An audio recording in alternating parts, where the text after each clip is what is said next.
peeps, it's Ray, and I decided to watch The Last Summer, and boy, after watching The Kissing Booth, Sierra Burgess, and To All the Boys, I wasn't really expecting much from yet another Netflix original teen romance. But it was either watch this or The Perfect Day, and I've already seen YouTubers talk about the latter and just couldn't put myself through that.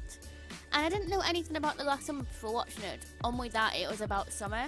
And I'm actually really looking forward to finally watching Alex Meyer's video on this after I finish mine. The original plan was to go over the basic plot, but there isn't a single one. It's basically high school graduates having one last summer before college, but there's so many interlinking plots and characters.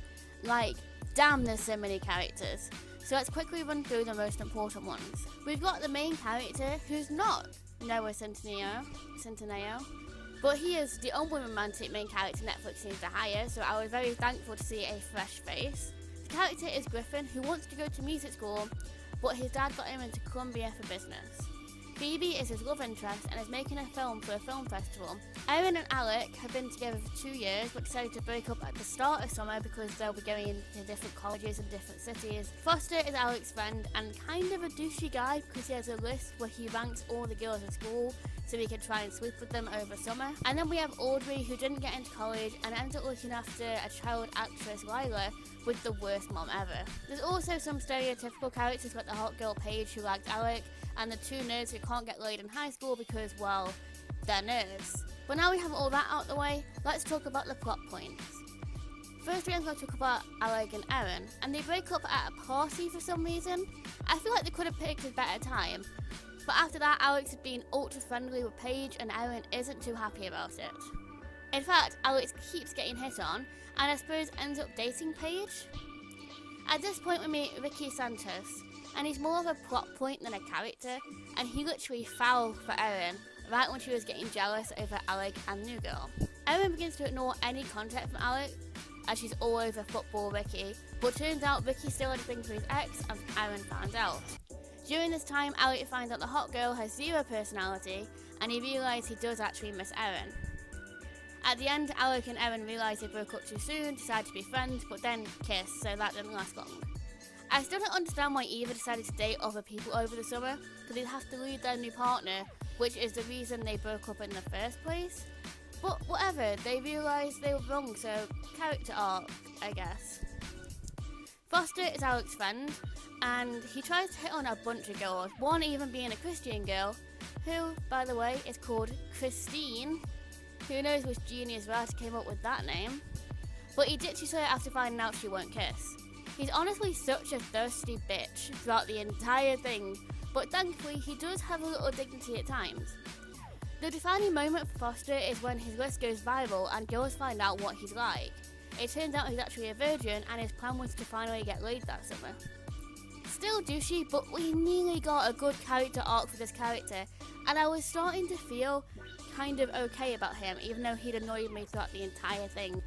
But then we end up with a porn-like scenario with a recent divorcee, which was really not needed, but he got laid, so I guess we're meant to be happy for him.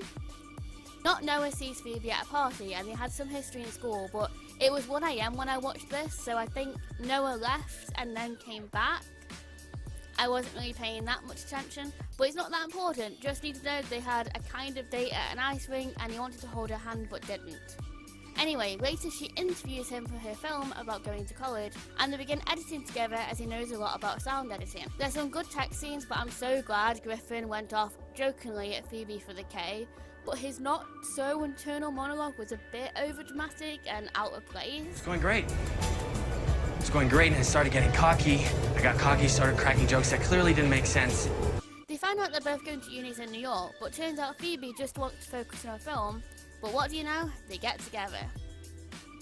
It's later revealed that Phoebe can't afford NYU, which is why she needs to win the film festival, and Griffin agrees to continue helping her.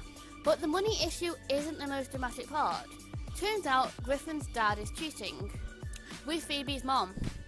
Griffin hid the fact that he knew, and when Phoebe found out, got mad at him for not telling her, and basically breaks up with him. He confronts his dad and her mom, but it seems like nothing really comes out of it. But oh no, Mr. Fake Noah over here orders takeout from her favourite place to be sent to Phoebe. This gesture led him to being invited to the film screening where they kissed and made up. I wrote the kissed and made up before it actually played out, but it did happen, just in a way I hadn't expected, because the nostalgia ice rink came back and they more held hands and made up. But same thing. So big news, he's going to music school now, which who didn't see coming, and she won the film festival. Happy times all around. I mean, I'm pretty sure she won the film festival. She turned up in a beret. She's a director now. And I'm sure that's what happened. It was 3 AM at this point. I was tired, guys. Now, throughout all this drama, there's the little Audrey and Lila storyline, which is wholesome, and I love their dynamic. Audrey is worried about going to college she doesn't like, and Lila tells her she shouldn't settle for anything. In the end, she decided college wasn't for her, and after getting close to Lila, she realised she wanted to work with kids through the Teachers Without Borders program. Also, there's a whole skater storyline thrown in. It was cool, I guess. And I'm going to touch on the nerd storyline a little bit here.